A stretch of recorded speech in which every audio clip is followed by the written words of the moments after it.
Okay, so hi everyone, welcome back to part 2 of the lecture video for chapter 16. We just got done talking about chapter 15 with all the different classification of sensory receptors we can have and some of the problems that can be associated with the sensory receptors. So now we're moving on to the autonomic nervous system, which has to do with a lot of things that we're not consciously aware of compared with the somatic nervous system.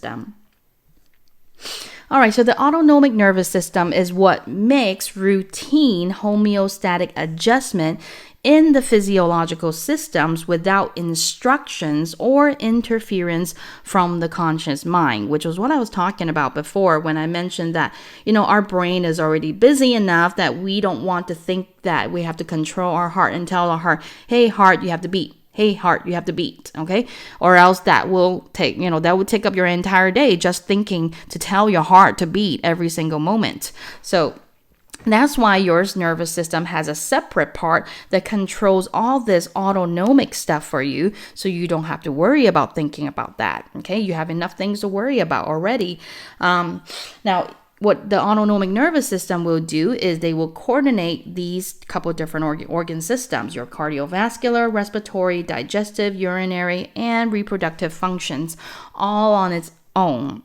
Which is why our next semester we will talk about and bring up autonomic nervous system consistently, because these are all the all the organ system we'll focus and talk about in the next semester. Okay, so the autonomic nervous system is kind of like what happens when a patient is in what's called the vegetative state. All their autonomic functions are doing just fine. Their heart beats, their metabolism isn't affected. They can digest stuff just fine, but somehow they don't show signs of awareness. Okay, so that's which needs a higher thinking coming from another part of the nervous system. Autonomic nervous system is just keeping us alive, maintaining homeostasis of your blood, of your oxygen level, etc. Okay, and so the difference between the somatic nervous system versus the autonomic nervous system is that the somatic nervous system is mostly responsible for voluntary control of your skeletal muscles, while autonomic nervous system is mostly responsible for involuntary control of your visceral effectors like smooth muscles or cardiac muscles via what's called the autonomic ganglia. And we'll talk about what those are in a bit. So here's the neural organization of the autonomic nervous system. Okay, we got to start from the beginning because we didn't talk about the details of autonomic nervous system yet. So you start at the top with the hypothalamus within the brain, which contains these integrative centers for autonomic activities. In these areas specifically called the visceral motor nuclei within the hypothalamus. And now, the visceral motor neurons in the brain stem or the spinal cord are called preganglionic neurons. Okay, so hypothalamus may or may not synapse with preganglionic neurons, but autonomic nervous system have to begin with at least the preganglionic neurons to send appropriate neurotransmitter for your other receptive fibers in order for you to tell your stomach to do something, tell your intestine to do something, or tell your heart to do something. Okay, so preganglionic neurons, some of them are part of what's called the visceral reflex arc that directly sends reflex information rather than towards your cells, your effector cells, rather than a direct command from the hypothalamus. Okay, so it doesn't have to come straight from the hypothalamus. Some preganglionic neurons can do it on their own as well. And the axons of these preganglionic neurons are called the preganglionic fibers. Okay, so neurons are this whole neuron itself with the cell body and the axon. And the axon are specifically given a name because they can be long. Okay, they can be long and they can travel to different parts of the body. So that's why we refer to them as preganglionic fibers. Okay.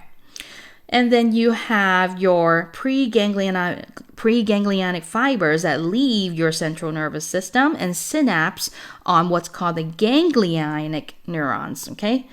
Ganglionic is postganglionic, meaning that preganglionic neurons must synapse with these guys in order to send a particular command from for your visceral tissues, effector tissues. So ganglia containing a lot of these ganglionic fibers are called ganglionic neurons are called autonomic ganglia. Areas where there's lots of these ganglionic neurons all coming together to form synapses are grouped in autonomic ganglia, which we'll talk about where those particular ganglias are, okay? Ganglion are. So axons of these ganglionic neurons are called postganglionic fibers, okay? And don't ask me why they don't call it postganglionic neuron, but I guess they just decided to call it ganglionic neuron instead of postganglionic neurons, but the axons are still called postganglionic fibers, okay? All right, so what happens is those postganglionic fibers and preganglionic fibers can be divided into two divisions of the autonomic nervous system. We talked about this in chapter 12 slightly when I was going over the different divisions of the nervous system. You have the sympathetic division versus the parasympathetic division of the autonomic nervous system.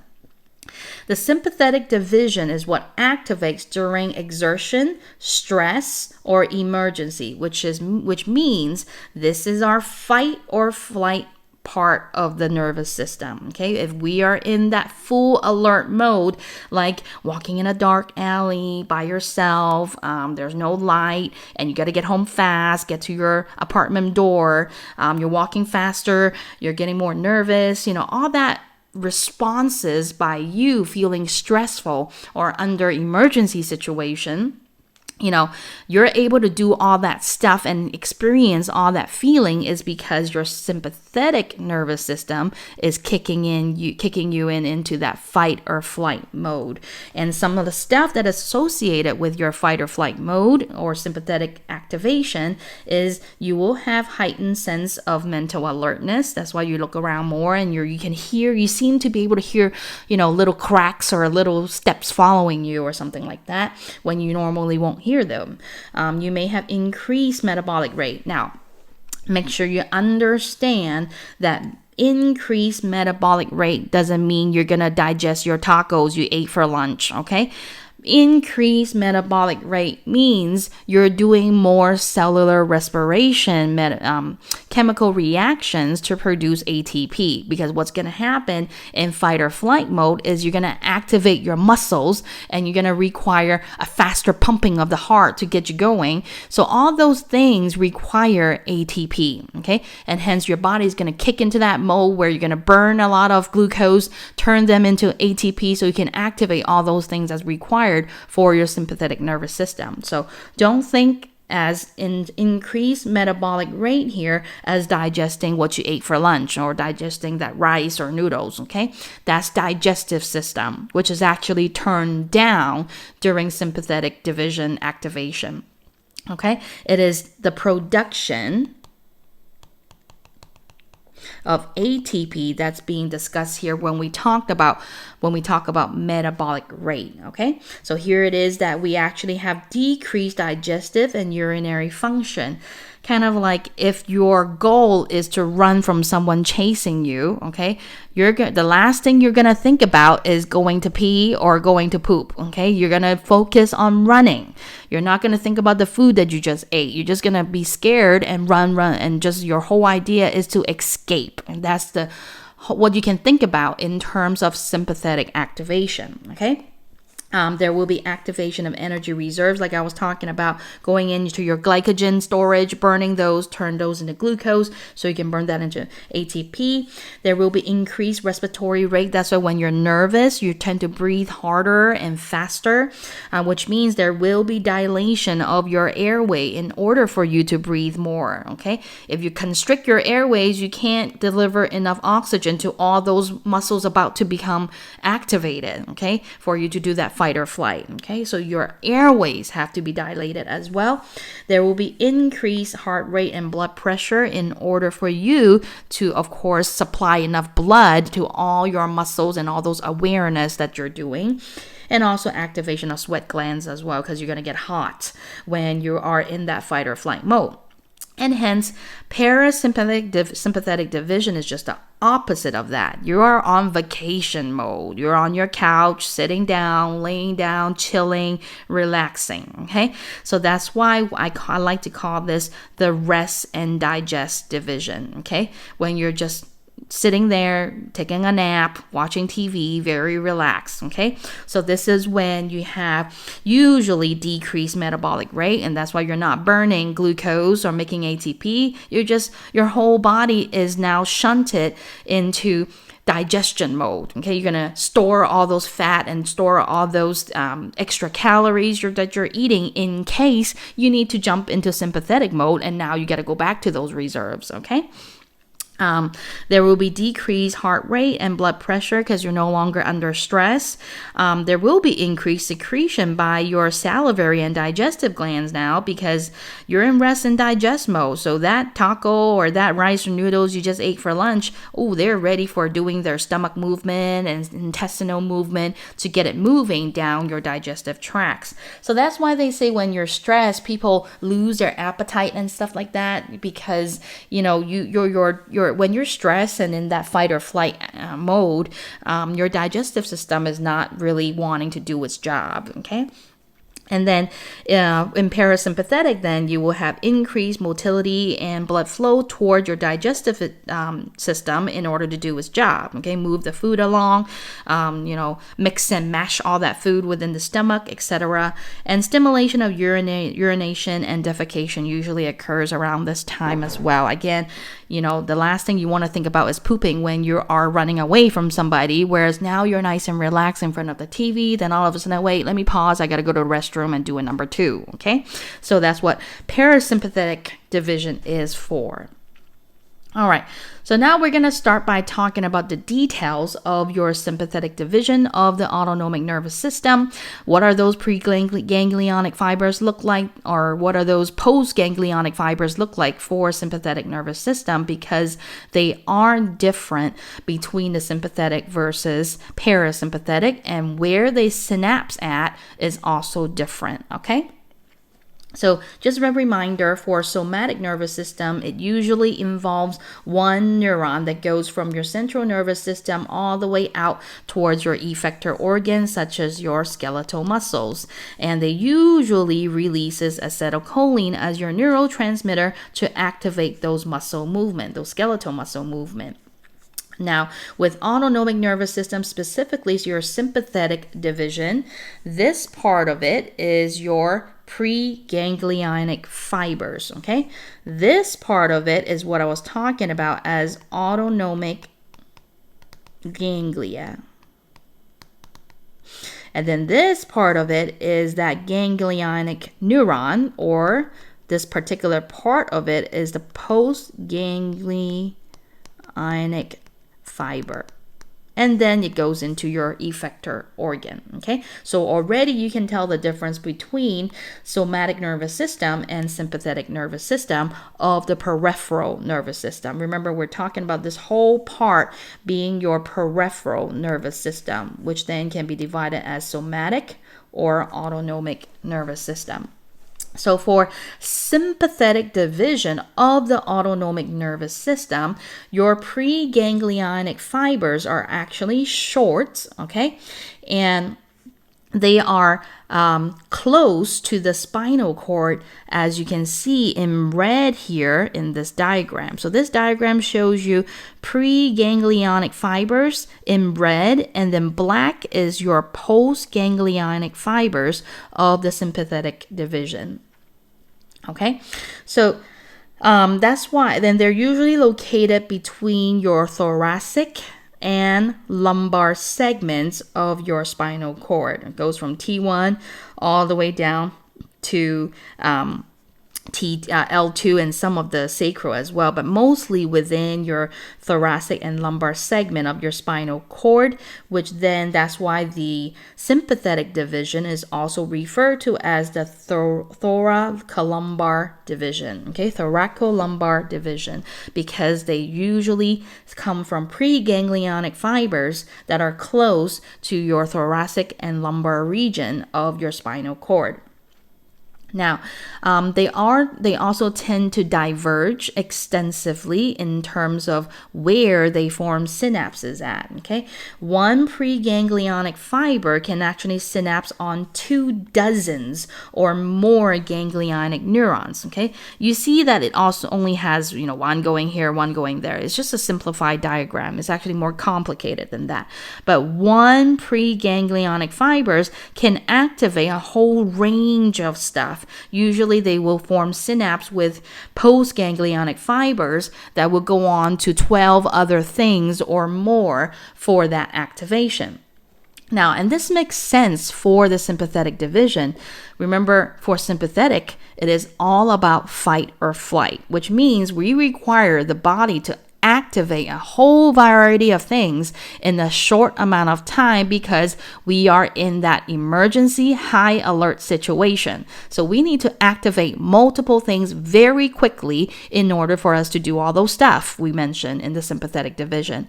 So one synapse location, like here, can activate multiple organs at the same time, or like here, can activate multiple organs at the same time.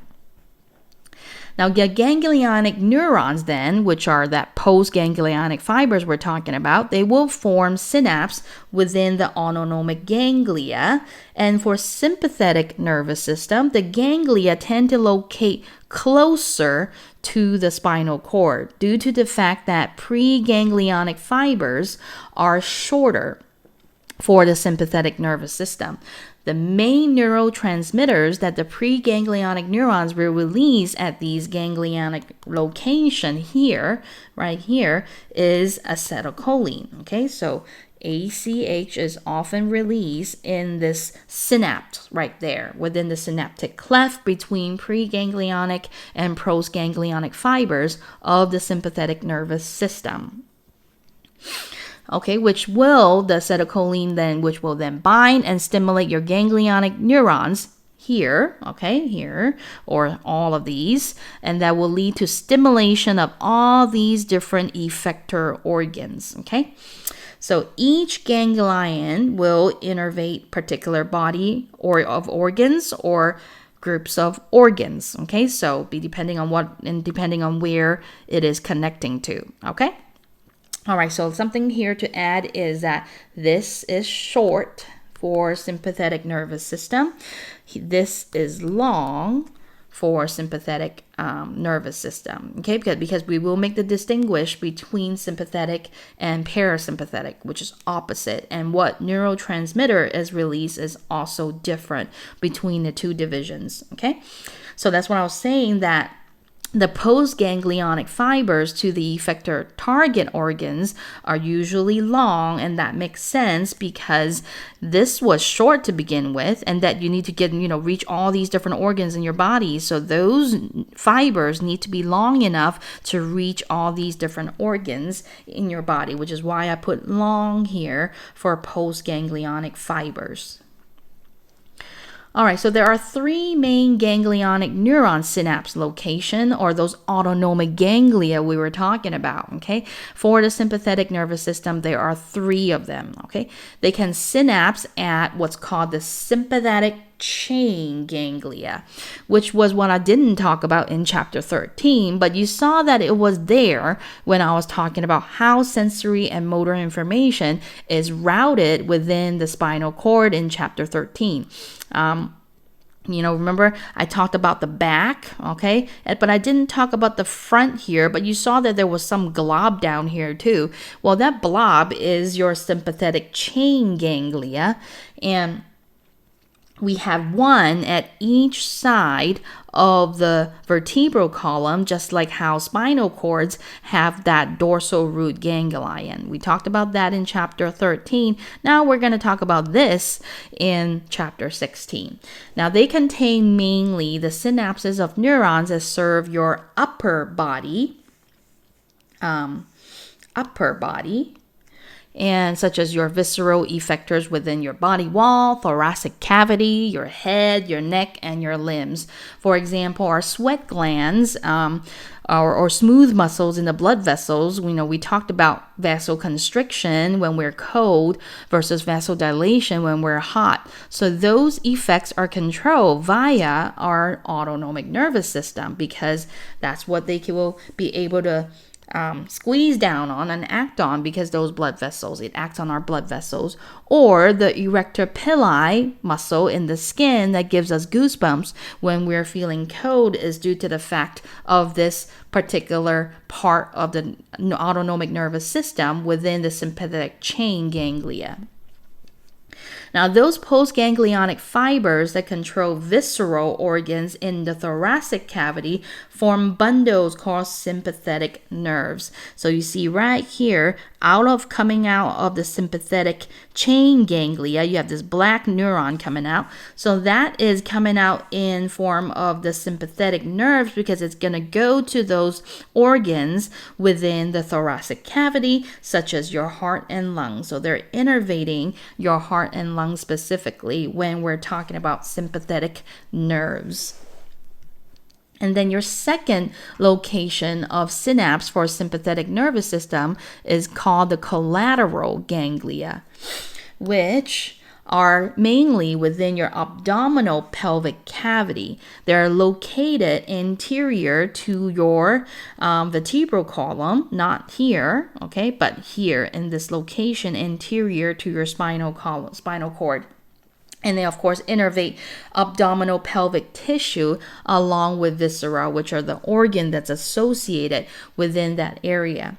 Now, their axon fiber will still pass through, as you can see, they will still pass through and continue pass through the sympathetic chain ganglia, but they won't synapse there. You see that there's no black neuron there that's synapsing with the red neuron. It just continues on into your sympathetic fibers, okay? And specifically, not sympathetic fibers, that was your sympathetic chain ganglia. For collateral ganglia, right here, they have to go through a different nerve called the splanchnic nerves, okay? So these are the splanchnic nerves, okay, that will radiate along your posterior wall of the abdominal cavity to get to the collateral ganglion, okay? So remember, sympathetic chain ganglia are going to go to sympathetic nerve if they're going to go to the organs within the thoracic cavity. For those that are going to body wall, head and neck and limbs, they will be just coming straight out and then onto those areas, okay? For collateral ganglia, they will pass through sympathetic chain ganglia, no synapse, and then they will come out of a different type of nerve called splanchnic nerves that will then arrive at the collateral ganglion and form a synapse there, okay? So they will mainly function to reduce blood flow and energy used by organs not critical for immediate survival, because now we're still talking about sympathetic nervous system, which is fight or flight. So for example, blood going towards the digestive tract, they're not going to be going there anymore, and we're going to relay to other organs like your liver and your muscles that's got to be activated and start digesting and breaking down those glycogen to release those stored energy within those area of the body. Now, splanchnic nerves goes on to form synapses with postganglionic fibers at 3 different collateral ganglia. So there are 3 collateral ganglia that you can see in this diagram here. The first one right here is called the celiac ganglion, which is formed by preganglionic fibers from your thoracic spinal segments to synapse with postganglionic fibers that innervate your stomach, your liver, gallbladder, pancreas, and spleen, which is, if you think about it, in person, I would motion to my students, if this is your abdominal, this is your upper part, okay? So let me try to draw that here. So here's your body, and here's your abdominal area. This top portion, which pretty much includes all this stuff, is regulated by that celiac ganglion, which will have those postganglionic fibers for innervating these particular organs of the body. The second location is forming a synapse, or the collateral ganglia is called superior mesenteric ganglion. Okay, so superior mesenteric ganglion right there, which is this little ball right here. There's a ball here, and a ball here. This ball right here is a superior mesenteric ganglion for, again, preganglionic fibers coming from your thoracic spinal segments, and they will innervate your small intestine and proximal 2/3 of the large intestine. Okay, so again, this is your middle part. Okay, so that's why it's called superior mesenteric ganglion. And mesenteric is a good word to remember to refer to your digestive organs, because we have a serous membrane there, or those membranes there are called mesentery for connecting all your intestines together. So superior mesenteric gives you a good idea as the top portion, and most of your small intestines is residing within that top portion. And then your inferior mesenteric ganglion are those preganglionic fibers from your lumbar spinal segments, which innervate your kidneys, urinary bladder, terminal segments of the large intestine, and sex organs, which is the last portion of your abdominal pelvic cavity, really, in a sense. Okay, so you can redivide your abdominal pelvic region cavity into 3 sections, then you remember it goes CSI, celiac ganglion, superior mesenteric, and then inferior mesenteric ganglion. All right, and the third location of synapse for sympathetic nervous system is the adrenal medulla, right here. Adrenal medulla. These are those preganglionic fibers that again move right on through your sympathetic chain ganglia, no synapse there. Then they move on to your collateral ganglia, no synapse there again. But it finally reached their destination of the adrenal gland. The adrenal gland is actually an endocrine organ that sits directly superior to your kidneys right here. So it's actually one of the first things we'll talk about in the next semester for chapter 18 is your adrenal gland. And within the adrenal gland, it is divided into 2 compartments. You have your adrenal cortex, which is actually the outer margin or border of the adrenal gland. And then within there, okay, this little pink area is the adrenal medulla. And that's where your third location of ganglionic neuron is going to synapse for sympathetic nervous system, okay? All right, so here, okay, so they also don't synapse with postganglionic neurons. So for sympathetic chain ganglion and collateral ganglions, they have postganglionic fibers and neurons coming out of it. But for adrenal medulla, there is no postganglionic fibers. They synapse directly on endocrine secretory cells within the adrenal gland to release 2 important neurotransmitter, which is your epinephrine and norepinephrine. So this is why these are, what people refer to as your adrenaline is your epinephrine. Okay, and that's why fight or flight responses is highly associated with these two neurotransmitter, is because that's where sympathetic ganglion is, okay, innervating your adrenal medulla, that is responsible for releasing these two neurotransmitter. So rather than neurons or ducts, the adrenal medulla will release through these neurotransmitter directly into the bloodstream.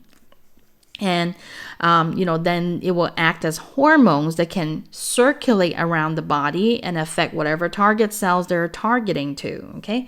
And because these molecules are not circulating within the synaptic cleft as usual, because usually what happens with neurotransmitters is that they get released from your presynaptic neuron into the synaptic cleft, and then they get to your postsynaptic neuron or whatever effector tissues it's affecting with. Well, for this, you're sending those neurotransmitter directly into the bloodstream, not a synaptic cleft. So that's why while they are circulating within the bloodstream, the effect of these neurotransmitter or hormones, in a sense, is a lot longer comparing those that goes into the synaptic cleft. Okay, so these molecules can circulate around the circulatory system for extended amount of time, whereas those neurotransmitter within synaptic cleft usually is quickly degraded or diffuses away. So that's why this third way of releasing or affecting your effector organs is usually a lot longer type of response compared to your other type of response that is relying on synaptic cleft. Okay, make sure you remember that concept for the adrenal medulla as a ganglionic region, synapse region. Okay, so during real crisis situation, the body's entire sympathetic division can actually be activated and respond. This is called sympathetic activation, which will activate the central nervous system and all the peripheral tissues that are necessary to cope with the current very stressful situation. And usually the individual will experience different things, okay? All these different things listed here. They will feel increased alertness, not just, what I was talking about walking in the dark alley, but, almost to the point where you're feeling on the edge, okay? And there will be feeling of energy and euphoria where you will disregard, any danger, or you may even have temporary insensitivity to pain because you're pushing on the edge of the cliff. Imagine that, okay? And then there will be increased activity of your cardiovascular and respiratory centers, just as you would with any sympathetic stimulation. You will have very high blood pressure, heart rate, and even very much increased respiration.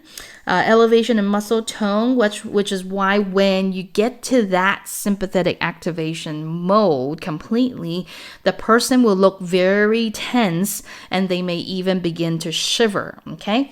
And then you have mobilization of energy reserves, very, very much accelerated breakdown of glycogen in muscles and liver cells, which may even include release of lipids by your adipose tissue.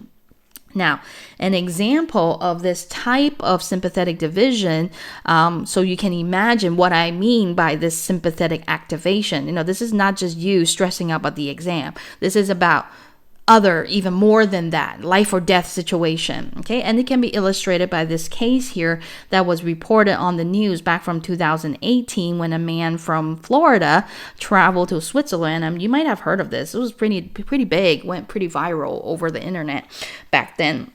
But he traveled to Switzerland for a vacation and decided to participate in a hang gliding ride.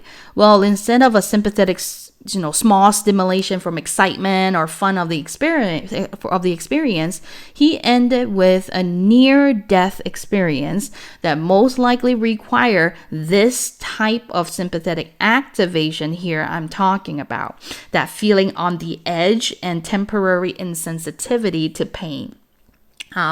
What happened was that particular hang glider pilot, as you can see here, forgot to strap him in for the flight.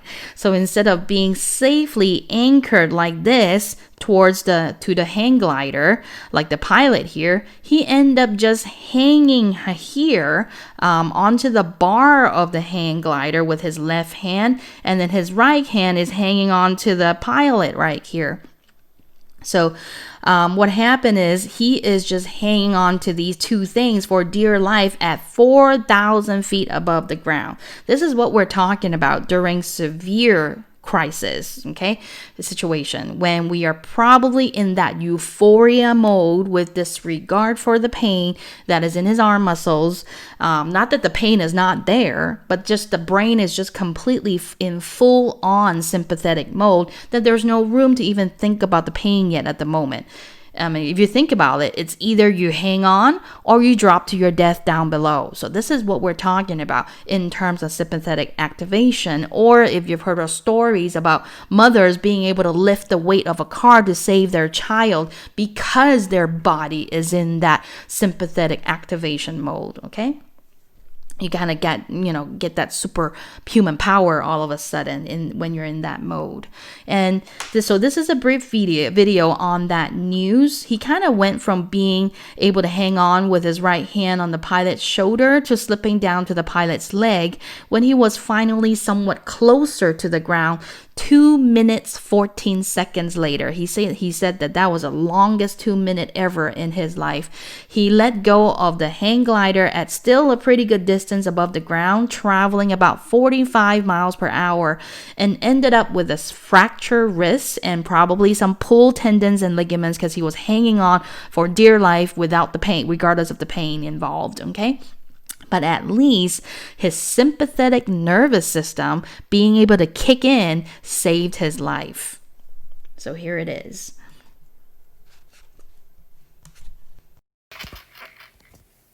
Talk about hanging on for dear life. 3, 2, 1, go. Run. The guy in the plaid shirt and white helmet realized a second after takeoff from a 4,000-foot mountaintop that he was not attached to the hang glider. The pilot apparently forgot to hook him up.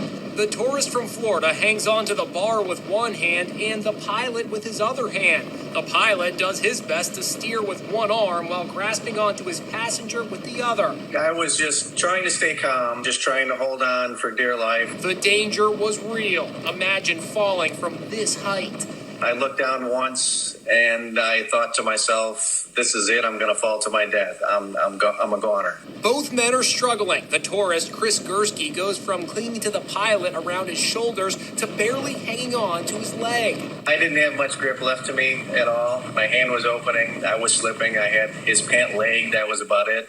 After 2 minutes and 14 seconds, they got close enough to Earth that Gursky let go. He hit the ground hard and broke his wrist. He also tore his bicep from holding on with such a tight grip for all that time. An eternity when you think you're going to plummet to your death. The auto parts manager is now back home near Tampa, but he will never forget that terrifying ride.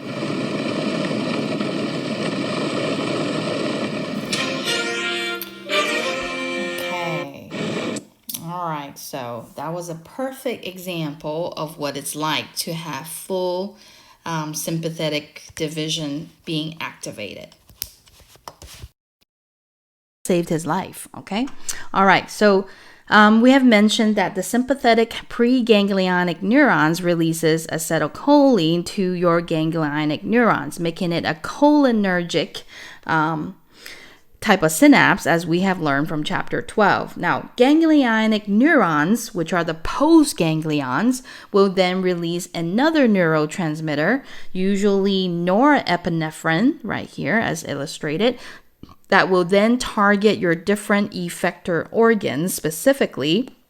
But the axon terminals are different from those of your neuromuscular junctions that we've talked about in the somatic nervous system. Remember, we talked about in an NMJ, your axon terminal ends in these little nubs of little round axon terminal, and they sit on the motor end plate of your muscle fibers. Well, for the sympathetic nervous system or autonomic nervous system in general, we have a different system here.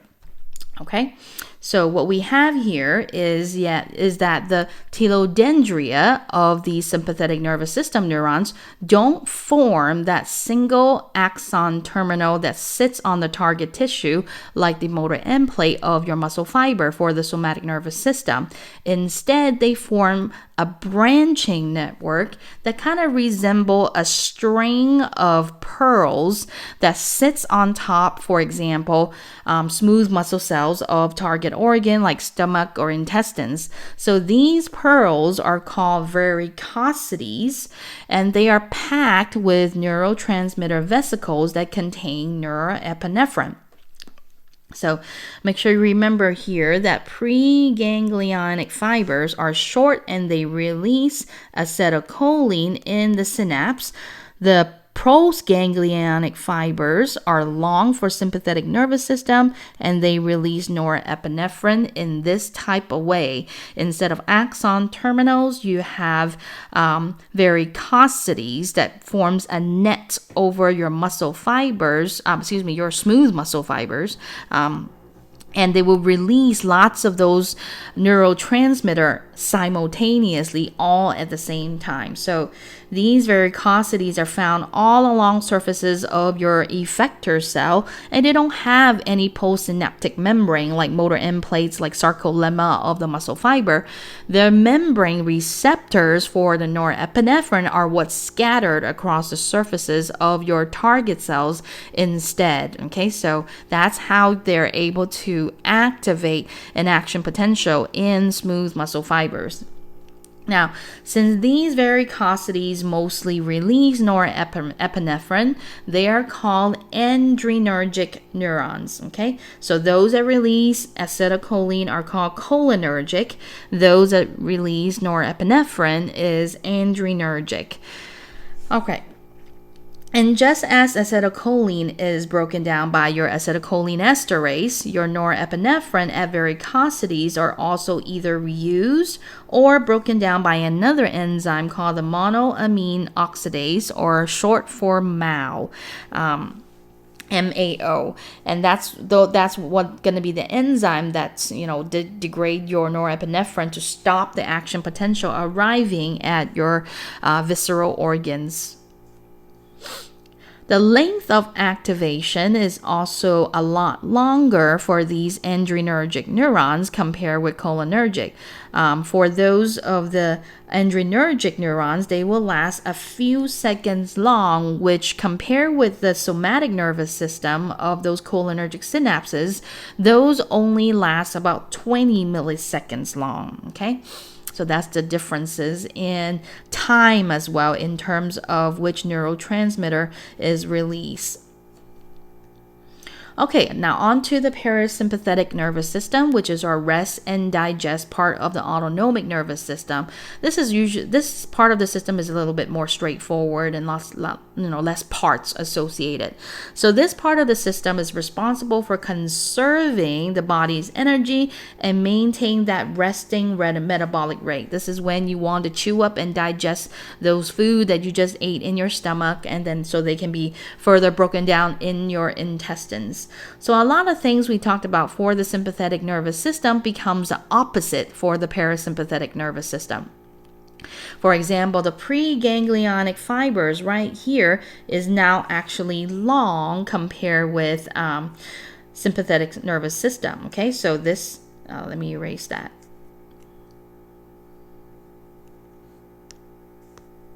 Okay, so this is the sympathetic nervous system right here, parasympathetic, and this is the sympathetic. For sympathetic, preganglionic fibers were short, postganglionic fibers were long. For parasympathetic, preganglionic fibers are long, and your postganglionic fibers are short. Okay, so that's the difference between sympathetic and parasympathetic.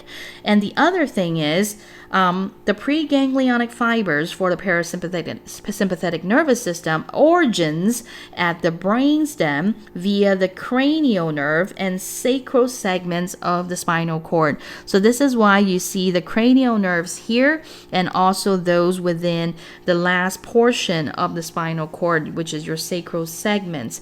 And hence this is why the parasympathetic nervous system is also referred to as the craniosacral division. All right, so the preganglionic neurons will synapse with ganglionic fibers farther away from the spinal cord in the peripheral ganglia, either within intramural ganglia right here or terminal ganglions right here, okay? So the preganglionic fibers also don't diverge as extensively as sympathetic division, which makes sense because remember, for sympathetic division, we're trying to activate lots of variety of things at the same time within a short amount of time given. You're ready to run, you're ready to escape, okay? But parasympathetic, you're in that chill and relax mode, which makes things, we don't have to activate a whole bunch of stuff very quickly. So this is why we have, preganglionic fibers that only synapses with about 6 to 8 ganglionic neurons versus a dozen or more in the sympathetic nervous system, okay? So just 6 to 8 ganglionic fibers. And since the ganglia locations is farther away from the spinal cord and closer to your target organs, then the postganglionic fibers don't have to be long. They are just pretty short because they're close to their effector organs anyway, which makes the effect very specific and localized because of how short they are, which makes sense because we're no longer in that alert and high stress mode like I was talking about. So things can be turned on separately, one at a time, depending on what we're trying to do in our chill and relax mode. Again, there are 3 main locations where the preganglionic neurons are forming synapses with. But things are a lot more simple with the parasympathetic nervous system. You have your cranial location where the preganglionic fibers leave your cranial nerve 3, 7, which is your facial, 9, glossopharyngeal, and your vagus nerve, which is cranial nerve 10. And they will synapse with your effector tissues, finally innervating visceral structures within the head, which can be your lacrimal gland, your eyes, salivary glands, and also all these other organs associated. Now, the trunk, with the trunk part of the ganglion location is mainly your vagus nerve, okay? The vagus nerve, which then will activate those or innervate the organs within the neck, thoracic, and abdominal cavities, pelvic cavities, as far as the distal portion of your large intestine. 75% of all parasympathetic flow goes towards your trunk, which is why your parasympathetic division is about rest and digest, because they have to do with those organs mainly within your digestive system. And the last part of ganglionic location is your pelvic regions, which have preganglionic fibers in the sacral segments and not the cranial nerves, and they don't join the anterior root of your spinal nerve. Instead, they form distinct pelvic nerves right here. These are the pelvic nerves right there that will innervate your kidneys, urinary bladder, terminal portions of your large intestine, and sex organs, etc. So parasympathetic activation is the opposite of your sympathetic activation, which centers on relaxation, food processing, and nutrient absorption, which means you have to increase those secretions from your digestive glands, increase those smooth muscle activity, getting peristalsis going to move your stuff and food that you eat down your digestive tract, and also stimulate urination, defecation, and also constriction of your respiratory pathway pathway, because now you are not in need of a lot of oxygen for that metabolic pathways, which was for the sympathetic division. It will reduce your heart rate as well. So with complete parasympathetic activation mode, instead of euphoria and superhuman power mode, you have this relaxation part. If we think about it, most students, including myself when I was a college student, usually don't feel like eating or going to do a number 2 in the restroom before an important exam or oral presentation, because our sympathetic system is kicking in at those moments. But usually after the exam or the presentation, all of a sudden we would feel like we're starving and want to go to eat or even take a moment in the restroom.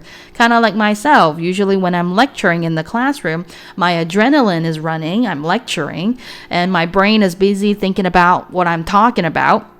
So as soon as I'm done with lecture, walking out of the classroom, all of a sudden I would want to go to pee. So this directly illustrate what sympathetic division does versus what the parasympathetic division does.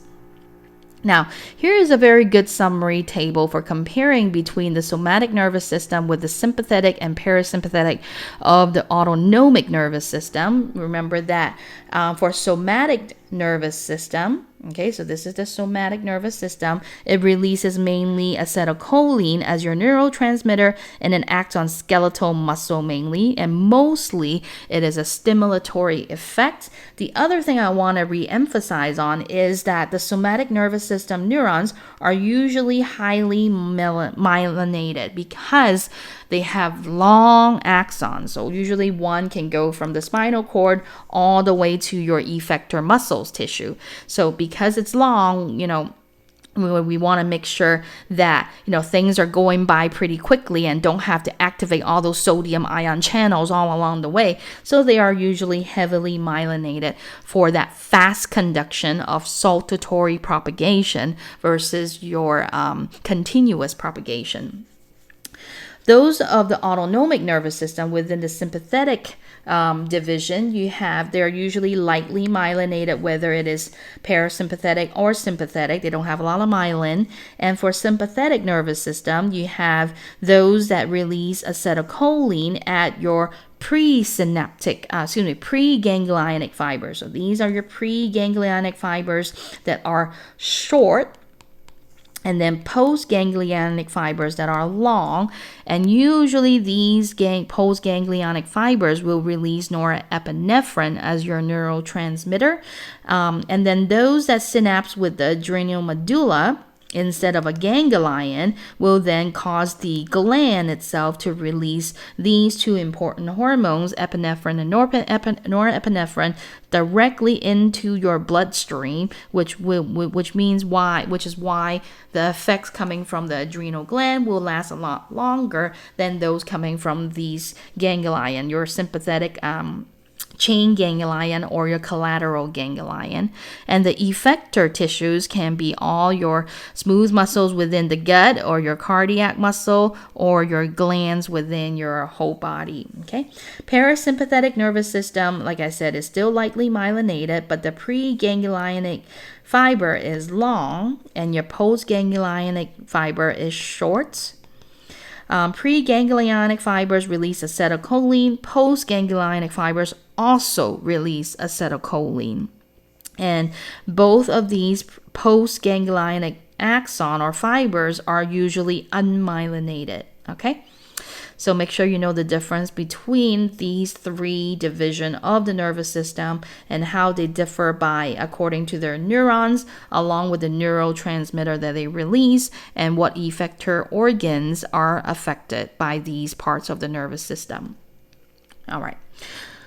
So this is, again, in summary, sympathetic division of the autonomic nervous system is characterized by widespread impact targeting organs and tissues throughout the entire body. That's why they have that diverse amount of ganglionic fibers or ganglionic neurons, whereas parasympathetic usually only innervates visceral structures supplied by that particular cranial nerve or those that lie within your abdominal pelvic cavity. And this is another good a diagram right here that summarizes that short versus long preganglionic fibers and what they act on. Okay.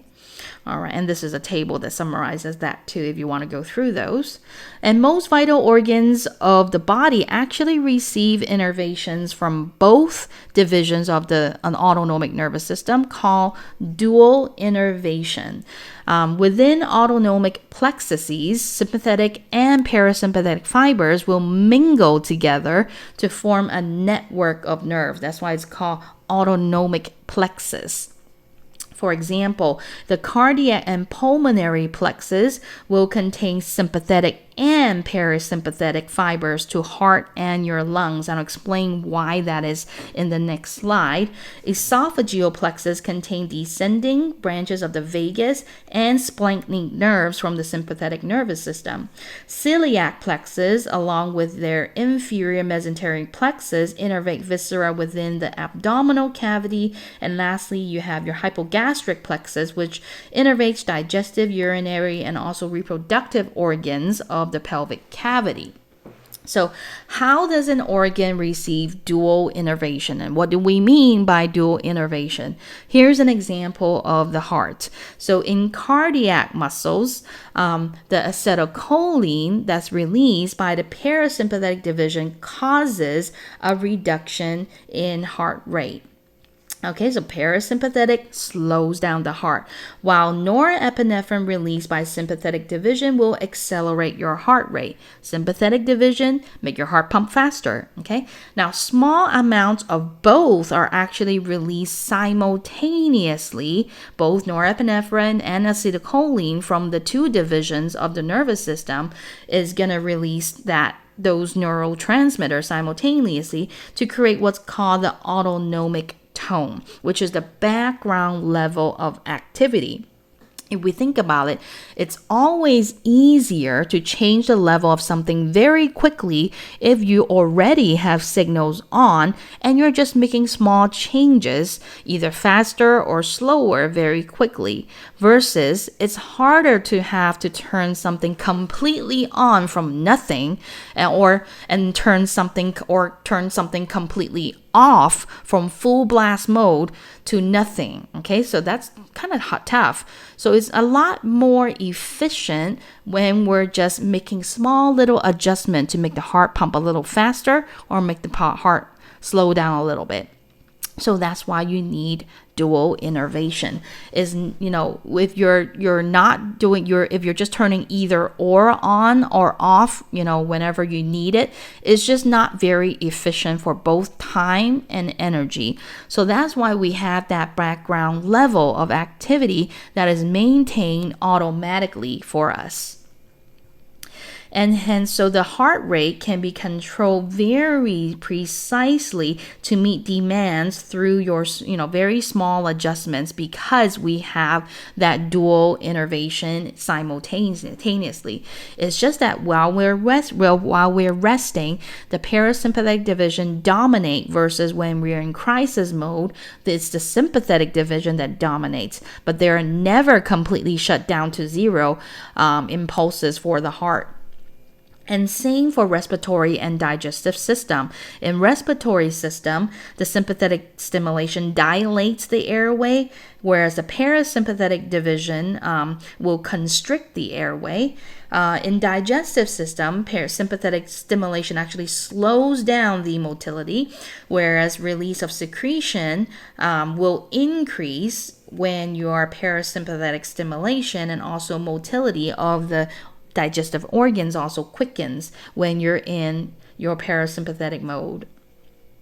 All right, so the visceral reflex arc is very similar to that of the somatic reflex arc. In chapter 13, remember we talked about some examples of somatic reflexes, but there are visceral reflexes as well. And visceral reflexes are those autonomic reflexes that provide your autonomic motor responses that can either be modified, facilitated, or inhibited by higher centers such as your hypothalamus. So we kind of did this in lab with your pupillary reflex. When light shines in the eye, your pupil constrict, or if you're complete pitch darkness, your pupils will dilate. So same thing for visceral reflex arc. You still have your receptor, sensory neuron, and processing center, which actually can require one or more interneurons. And usually it involves at least 2 visceral motor neurons. That's why we don't have monosynaptic visceral reflexes. There are only polysynaptic. All visceral reflexes are polysynaptic. But for visceral reflexes, they can be categorized into long versus short reflexes. Long reflexes are those visceral sensory neurons that deliver information to the central nervous system through the posterior roots of your spinal nerves right here, and then goes through the sensory branches of your cranial nerve, for example, and then they will activate autonomic nerves that innervate your visceral receptors right here, which may involve interneurons within your central nervous system for coordinating the activities of the entire organ. Okay, so long reflex, we're talking about monitoring the entire organ. For example, your entire small intestine or your entire large intestine. Doesn't matter whether it is in transverse, ascending or descending colon, is the entire organ that's affected when we're talking about long reflex. Short reflex for the visceral reflexes usually only involve your sensory neuron right here that synapses with interneurons of the autonomic ganglia that we talked about, which can be sympathetic or parasympathetic. And then they will go straight back out in your postganglionic neurons and postganglionic fibers to distribute those motor commands toward your effector tissues.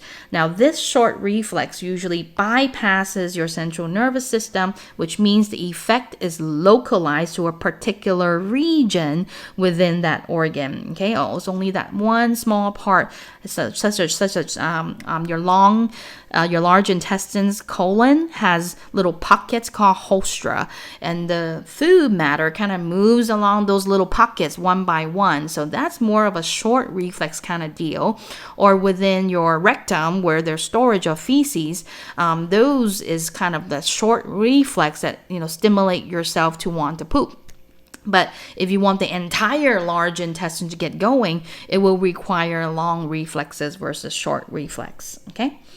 And parasympathetic division actually have a variety of reflexes that affect individual organs versus we only have a few sympathetic reflex, since it typically is activated as a whole due to the wide diversity of ganglionic neurons that can be activated by one preganglionic neuron for the sympathetic nervous system. Okay?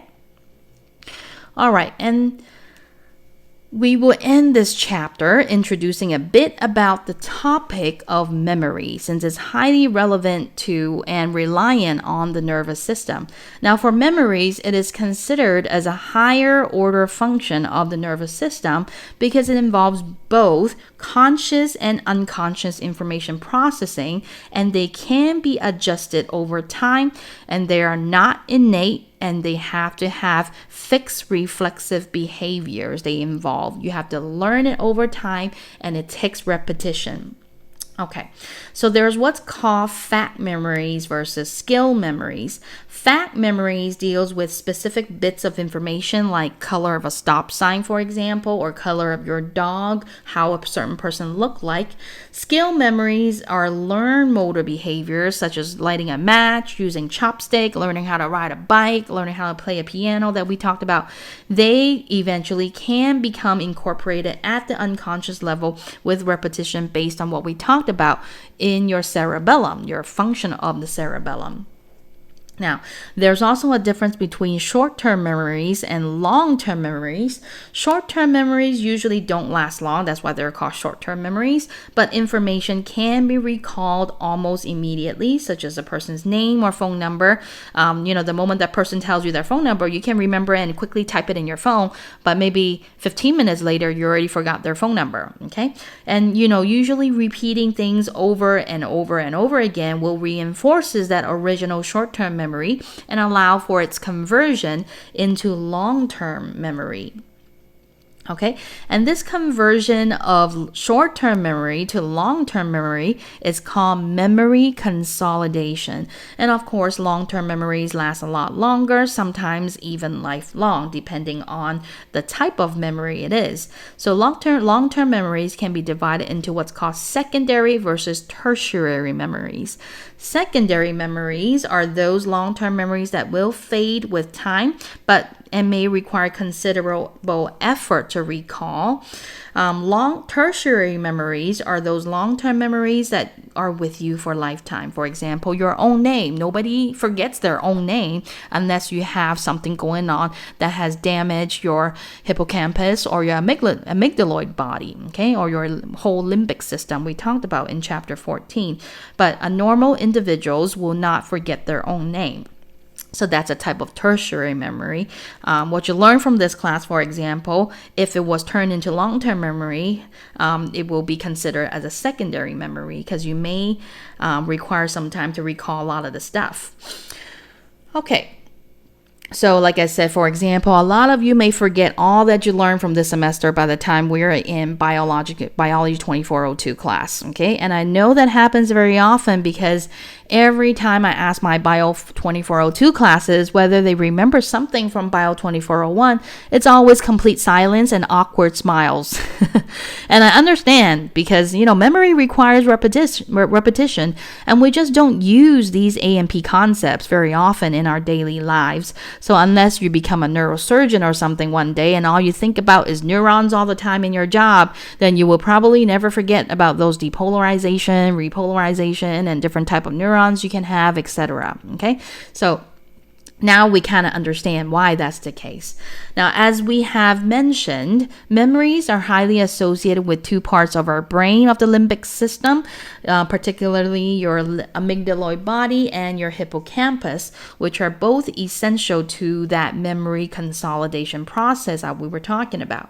Now, damage to the hippocampus can lead to inability to convert those short-term memories to new long-term memories, but existing long-term memories will remain intact and accessible. What does this mean? So that's why some patients that have damage within their hippocampus may not remember what they just ate for lunch 2 hours ago or whether they have taken their medications this morning, but yet they can tell you in detail very clearly what happened to them in an event that happened 10 years ago.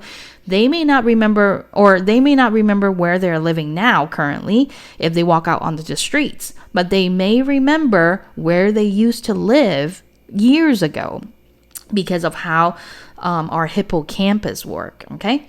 So now most long-term memories are stored within the cerebral cortex, where the information on one particular subject is actually kind of like, delivery. It's parceled out into many different compartments within the brain. For example, our memory of cows, okay? When we think of the word cow, there's a couple things that is triggered, and they're kind of going towards different portions of the brain. For example, what the cow looks like and how the cow word is spelled as COW is stored within the visual association area of your brain. The moo sound and how the word cow sounds like is stored within your auditory association area. How to say the word cow is stored in your speech center that we talked about in your chapter 14, integration center of the language. How big cows are, what they eat is stored in your frontal lobes, or other related information such as how you feel about cows, whether you like cows or you don't like cows. What milk tastes like is stored in other location.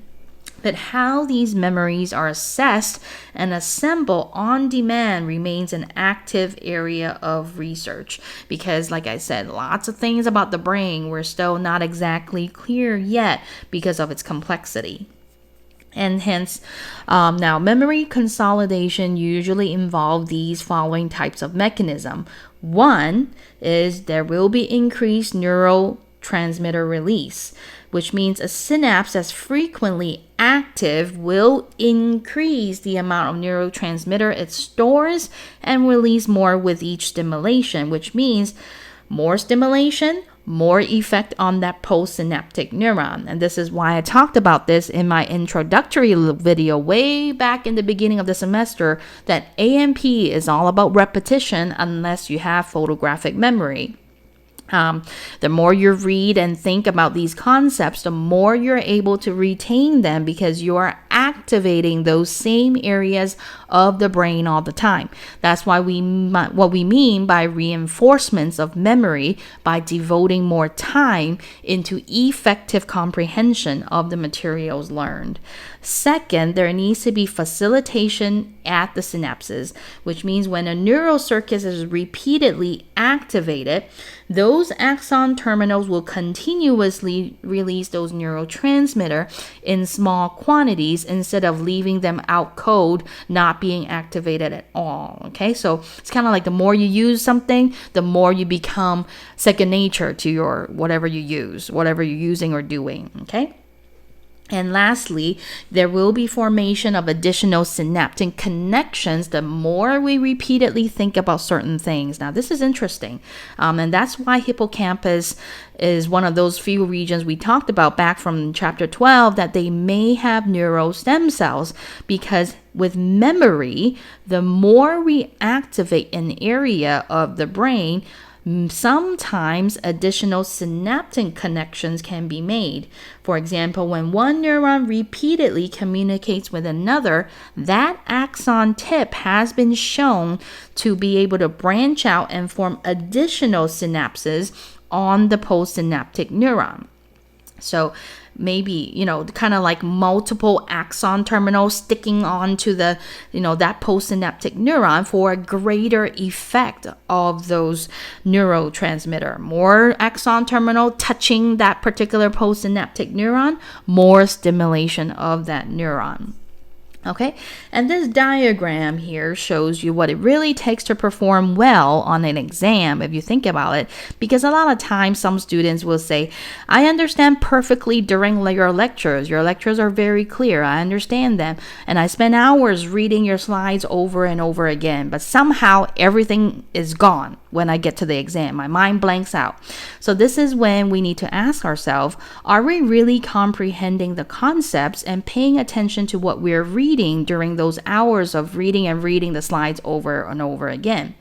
Here is what we're talking about in this diagram. Okay, there is perception, which is the perception of words you're seeing.